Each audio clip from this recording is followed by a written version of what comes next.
नाम. देवाचं रूपही गोड आहे, देवाचं नाम गोड आहे, पण घ्यायला आवडत नाही. दारू कडू आहे पण सोडायला आवडत. दारू कडू आहे का नाही? अरे मग एवढे सज्जन आहे तुम्ही, जे हाणत त्यानं सांगा ना पटकन. त्याला काय येतं अहो, काय आहे बघा, मग आय कडू आहे. आता महाराज सांगू शकतो आणि तुम्ही सांगू शकत नाही म्हणजे मी घेत नाही बरं. नाहीत म्हणसाल हे कसं काय सांगू शकतो, बरोबर आहे का नाही? ऐका लक्ष देऊन. नाही नाही अहो दारू कडूच आहे ना. एकाला बायको रोज म्हणायची दारू पिऊ नका, दारू पिऊ नका, दारू पिऊ नका, दारू पिऊ नका. ते वैतागलं एक दिवस आणि बायकोलाच झाकणभर दारू पाजली. त्या बाईने केलं, किती कडू आहे म्हणे. तो म्हणे तुला आज कळलं काय दुःख मी कसं पचवत असं. मी काय एन्जॉय म्हणून थोडाच पितो, माझं मला माहिती आहे. काय बी करतील पण पितील एवढं नक्की आहे. आमच्या गावातलं एक दारूनं त्याच्या किडन्या खराब झाल्या. मग त्याला संभाजीनगरला ॲडमिट केलं. आमच्या गावात घडलेलं सगळं आमच्या गावातच घडतं. ज्याला कळलं त्याला धन्यवाद. मग मी त्याला दवाखान्यात भेटायला गेलो. म्हणलं अरे काय भल्या माणसा, दारूनं त्या किडन्या खराब झाल्या, आता तर प्यायची बंद कर. तो म्हणे असं काही बी बोलू नका हो महाराज, दारू ब्रँडेड पेत होतो, किडनीतच काही प्रॉब्लेम असेल म्हणे. काय सांगणार आहे अशा माणसाला तुम्ही, बोला. काहीच नाही ना महाराज, पर्याय काय करणार आहे तुम्ही. बघा एक दारू पित होतं, जरा कळलं तर बघा. एक दारू पित होतं, त्याचा मित्र त्याला म्हणे दारू का पितो. त्याचा मित्र त्याला म्हणे दारू का पितो. ते म्हणे बायको सोडून गेली म्हणून. मग मित्र म्हणे बायको काहून सोडून गेली. म्हणे दारू पितो म्हणून. आता पर्याय काय याला सांगा, पर्याय काय करणार आहे तुम्ही. विषय विषयाचा पडी पाडू, गोड परमार्थ लागे कडू, आणि कडू विषय तो गोडू जीवाशी झाला. ते कडू आहे पण विषयामुळे गोड वाटतं. हे गोड आहे पण कडू वाटतं. एका वाक्यात बोलू, ज्याच्या अंगात ताप आहे, ज्याच्या अंगात ताप आहे त्याला भोजन गोड लागत नाही, आणि ज्याच्या अंगात पाप आहे त्याला भजन गोड लागत नाही. एखादा म्हणला नाही कीर्तन फिरतन सप्ता फिपता आपल्याला आवडत नाही, त्याला समजावं याच्या अंगातलं पाप अजून गेलं नाही. बरोबर आहे. लय उपेक्षेने बोलतात महाराज लोक. आम्ही कीर्तनाला चाललो ते एखादं म्हणतं कुठे द्यायचा चपका. हा अरे कीर्तन आहे ना ते, काय बोलतील बा. आता त्याचा नादाला लागत कुठं बसता सांगा, कुठं द्यायचा चपका. आता एखाद्याची गाडी आमचीच बंद पडली, मग एखादं आलं की म्हणून हा करा आता इथं जी इठल इठल. अरे अरे बोलता उपेक्षा. विठाला विठाला अशा माणसाला उत्तर देत कुठं बसता सांगा. समजावं काहीतरी. पाप हे अंगामध्ये, देवाचं नाव आवडत नाही. लक्षात ठेवा बरं का. देवाचं नाव घ्यायला आवडत नाही माणसाला. बहुत सुकृताची जोडी म्हणून विठ्ठली आवडी. महाराज म्हणले देवाचं नाव घ्यायला पुण्य लागतं. तिळ तिळ पुण्य साचा पडे, तरी हे बहुता जन्मी जोडे. नाम तुझे वाचेशी आतुडे, समागम घडे संताचा. अनंत जन्मीचे सुकृत पदरी, त्याचे मुखे हारे पैठा होय. कुणाच्याही मुखातून देवाचं नाव येत नाही महाराज. त्याच्यासाठी पुण्य करावं लागतं. सहज होतं का सांगा. आता तुम्ही कीर्तनाला आले, तुम्ही भाग्यवान माणसं आहे. हा प्रभू तुम्ही महेशाच्या मूर्ती, तुम्ही इथं आलेले म्हणजे साक्षात देव आहात. देव काही म्हणतील मग घरी राहिलेले कोण आहेत, ते महादेव आहेत. हजारे नाही. विठाला विठाला. एक ना एक दिवस ते गजानन बाबा मला भेटतील, मला सेवा करत राहायची. विठाला विठाला. महाराज म्हणले मन देवाकडे यायला तयार होत नाही. याची कारण काय आहेत ऐका. विषयाच्या सुखात गुंतल्यामुळं मन देवाकडे येत नाही, पहिलं कारण. लक्ष द्या बरं का. विषयाच्या सुखात गुंतल्यामुळं मन देवाकडे येत नाही, हे पहिलं कारण.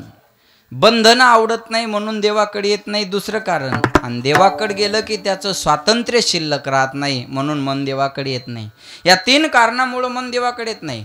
अनादि संसार मायेच्या ठाई. अनादि कालापासून आपण विषय भोगत आलो का नाही. हे एका जन्माचे संस्कार नाहीत हा. अनंत जन्माचे विषयाचे संस्कार माणसावर आहेत म्हणून माणसाला विषय आवडतात. तुम्ही बघा ना, अशा पांचट गप्पा मारा, रात कशी निघून जाती कळत नाही. आणि गप्पा मारणारे म्हणतात और 5 वाजले ना. दुसरं म्हणतं मग दर्शासाठी काय झोपायचं, हल द्या जरसा अजून. बरोबर आहे का नाही. हा.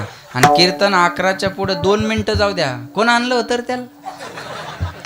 मनाचा स्वभाव आहे हा. लक्षात ठेवा. महाराज म्हणले ह्या गप्पा मारत चला. विषयाचे सुख माणसाला आवडतच ना हो. मग गप्पा मारलेले आवडणार नाही तर काय. लहानपणापासून आपल्यावर विषयाचे संस्कार आहे. आपल्या घरात कोणते संस्कार आहे. ए शिक रे बाबा. कशामुळं.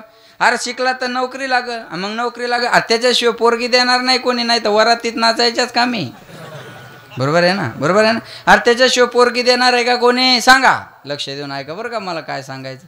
मग काय संस्कार आहेत आपल्यावर? काय नाही, तुला शिकायचं, नोकरी लावायची आणि लग्न लावायचं बस. याच्या वर्षाचं लेकरू असतं मायाव, असं कपड्यात गुंडाळलेलं, आणि त्याची माय त्याच्या संग खेळती. तर मामाची पोरगी बायको करायची, दमधर कोणाची करायची आणि कुठून आणायची, तुला सांगायचं काम पडणार आहे का? त्याला मोठं तर होऊ दे. आता एका वर्षाच्या लेकराला बायको कळत असते का? अहो खेळणाऱ्या लेकराला म्हणतात माणसं, ही तुही बायको.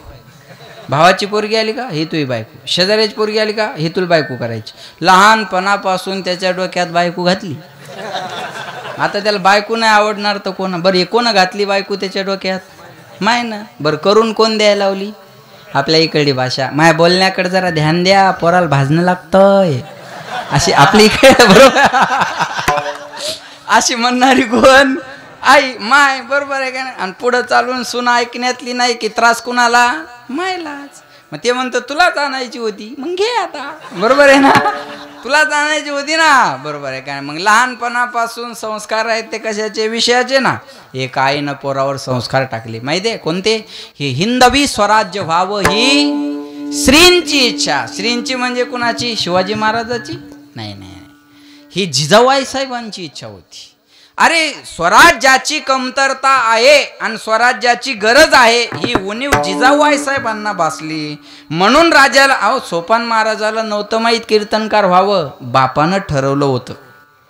बापानं ठरवलं होतं. आपला बाप कोण असावा आपल्या हातात नसतं, पण आपल्याला कोणाचं बाप व्हायचं हे आपल्या हातात असतं. तुम्ही ठरवा, तुम्ही ठरवा तुम्हाला कोणाचं. पोराला सायन्स घ्यावं का आर्ट घ्यावं का कॉमर्स घ्यावं हे कळत असतं. बाप सांगतो हे घे चल, आणि बाप सांगतो तुला डॉक्टर. नंतर पोराची आवड पुढे, पण सुरुवात तर त्यांना परिवारातूनच करावं लागेल ना. बापाने ठरवावं लागत असतं कुणाचा बाप व्हायचं. बरोबर आहे ना, लक्षात ठेवा. तसं ठरवलं होतं जिजाबाई साहेबानं, मला छत्रपतीची आई व्हायचं. घडलं ते. कुणाचा जन्म आम्हाला काय देऊन गेला सांगता येत नाही, पण छत्रपती शिवाजी महाराजाचा जन्म आम्हाला स्वराज्य देऊन गेला हे विसरता कामा नये. हे स्वराज्य जर मिळालं असेल तर हे उपकार शिवाजी महाराजांचे पेक्षा जिजाबाई साहेबांचे. अगोदर उपकार आई साहेबांचे, तो नंतर शिवाजी महाराजांचे. लक्षात ठेवा, संस्कारावर अवलंबून आहे. म्हणून सर, माणसाजवळ नुसती कार असून चालत नाही, संस्कार सुद्धा लागतात. पैसा असेल तर विल बनतं, संस्कार असेल तर गुडविल बनतं. आज शिक्षित असल्यापेक्षा सुशिक्षित असावं, आणि सुशिक्षित असल्यापेक्षा सुसंस्कारित असावं. कळलं माझं बोलणं? सुसंस्कारित माणसं जगाचा फायदा करत असतात. विठाला विठाला. म्हणजे अनादिकालापासून विषयाचे संस्कार आहे. मग आता या विषयातल्या मनाला देवाकडे आणायचं. मग काय महाराज, आता हे लेकरं बाळ, हे बायको पोरं काय सोडून देऊन भजन करायचं का? सांगा बरं. लेकरं का आता इरीत टाकायचे का नदीत टाकायचे? हे आता काहीच करायची गरज नाही. असोने संसारी बोला जिवे वेगू करी, वेदशास्त्र उभारी बाया सदा. संसारी असावे असोने नसावे. अरे करा 365 दिवस संसार, पण या 7 दिवसात ठेवा सगळे कामं बाजूला. परमार्थ आहे. करा ना तुम्ही 24 तास संसार करा. अरे 2 तास तर कीर्तनाला या. अजून काय सोपं करून सांगू? 2 तास. 24 तासातले 2 तास तुम्ही कीर्तनात काढू शकत नाही, मग हे दुर्भाग्य आहे. 4-4 तास ऑनलाईन राहतो माणूस. तुम्ही टाइम लावा, टाइम कधीतरी लावा. 4-4 तास माणूस ऑनलाईन राहू शकतो. मग हा वेळ सत्कार्याला चालला का? काही माणसाला असा सप्ताह चालू झाल्यावर बोलायला लय जमतो. गाव बुडवणं लावलं आहे ना. बरोबर आहे ना, बरोबर आहे ना. एवढाच जर खर्च काही विकासावर, अरे करतो कशाचा? रोज दारू, अहो रोजच्या दारूच्या गावाचा खर्च धरा. 7 दिवस पेत नाहीत ना लोक, ते कीर्तनात टाका. तुमचा खर्च राहिला कुठं? बोला ना, खर्च राहिला कुठं? 10,000चा एक मोबाईल आहे, गावात 10 कोटीचे नुसते मोबाईल आहे. टॅली करा. विठाला विठाला.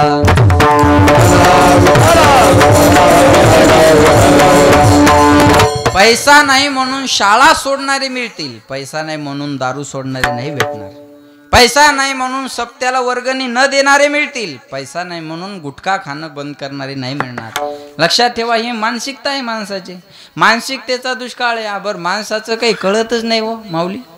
काहीच मेळ लागत नाही माणसाचा. बा माणसं रस्त्यावरचं काही खातात, ते कचोऱ्या पाणीपुरी भेळ फेळ कसंही उघडं पागडं कसंही खातात बघा बरं का, आणि कसं खाऊन मग बिमार पडतात आणि मग दवाखान्यात जातात. लक्ष द्या बरं का. आणि दवाखान्यात डॉक्टर गोळ्या देतो मग हे विचारतात डॉक्टरला याचा काही साईड इफेक्ट नाही ना.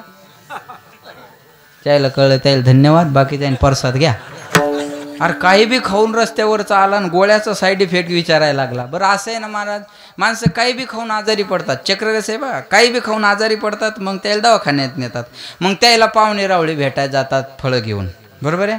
आणि ते फळं त्याच्याजवळ नेऊन ठेवतात आणि हे पुन्हा बाहेर येऊन वडापाव खातात. अरे काही मेळ आहे काय का. विठाला विठाला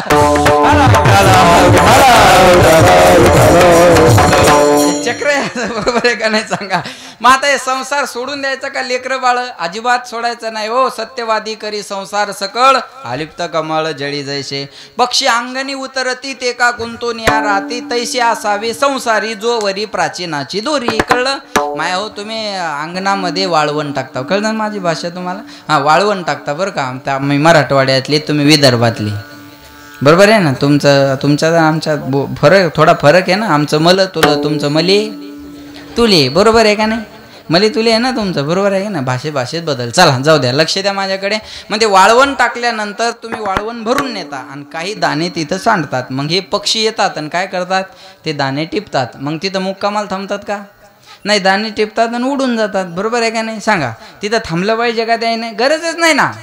पक्षी अंगणी उतरती ते का गुंतोनिया राहती, तैसे असावे संसारी जो वरी प्राचीनाची दोरी. कळलं माझं बोलणं सर. पक्षाने गुंतून राहू नये, पक्षांनी आणि पक्ष्यांनी गुंतून राहूच नाही. विकासाच्या मुद्द्यावर कोणी बी कोणीकडे जावं महाराज. हा लक्षात ठेवा बघा मला काय सांगा. आणि गुंतून राहतच नसतात ना, बरोबर आहे का नाही. ना जग छोडो ना हरी भुलो. चालले का दाजी ना जग. जाऊ द्या जाऊ द्या जाऊ द्या जाऊ द्या जाऊ द्या, इथं परेशानी होईल काही. विठाला विठाला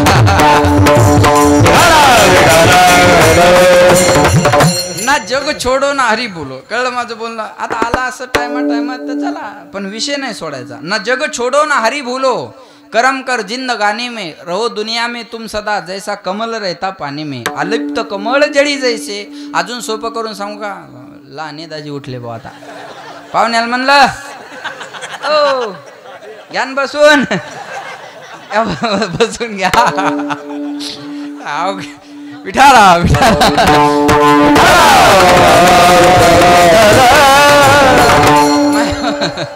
चला संसारात कसं राहावं माझ्याकडे लक्ष द्या. माया हो तुम्ही ऐकताय ना तुम्ही, बोलता येतं का तुम्हाला. मग बोला ना, थोडं जोरात बोला. नवऱ्याला जेवढं जोरात बोलता तेवढं तर जोरात बोला. त्याचा तर आवाज एका मिनिटात दाबते म्हणा महाराज. इथं कशी बोलू तशीच बोल माया. ऐका नाही, लक्ष द्या माझ्याकडे.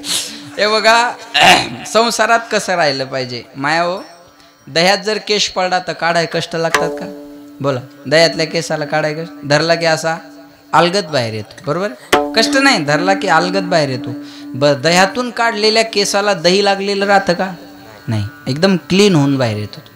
जसं पक्ष बदलले की क्लीन चिट मिळते ना, बस एवढा स्वच्छ होऊन बाहेर येतो बघा तो. हा लक्षात ठेवा. मग आता मला सांगा, माणसानं संसारात असं राहिलं पाहिजे, दह्यातल्या केशासारखं धरलं की अलगद बाहेर आलं पाहिजे आणि दही बी लागलेलं नाही राहिलं पाहिजे.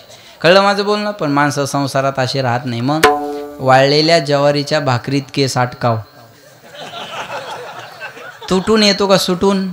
तुटून सुटून नाही. गुळाच्या भेलीला चिकटलेला मुंगळा तुटून का सुटून. तुटून अर्धा भेलीलाच राहतो. कीर्तनात आलं तरी भेलीजवळच बसतो. हे बऱ्याचशा मुंगळ्या घरी गेल्यावर कळलं. सोडतच नाही महाराज. लक्षात आलं का. मग महाराज आता या दह्यातल्या केशाला असं जसं बाहेर काढलं तसं वाळलेल्या भाकरीतल्या केसाला काढायचं. ऐका बरं लक्ष देऊन. जसं ज्वारीच्या भाकरीत केस गुंतला वाळलेल्या, तसं हे मन संसारात गुंतलं. ऐका, वडा ताण कराल तर तुटून जाईल. तुम्ही ओढा ताण करू नका. हे बघा, ओढा ताण करसाल तर एक तर डिवोर्स तरी होईल, बरोबर आहे. ओढा ताण नका करू. समजून सांगा तिला आपलं याच्यावरच आहे, थांबणं लागते 7 दिवस, बरोबर आहे काय, असं समजून सांगा तिला. हळूहळू ढाळे ढाळे की तुले नी एके वेळे. बायको म्हणे तुम्ही रोजच कीर्तनाला जाता. म्हणलं ते बापाला म्हणा 1 कोटी रुपये आणून दे, कुठंच जात नाही. पुन्हा बोललीच नाही. आज काय झालं नाही उदाहरण. विठाला विठाला.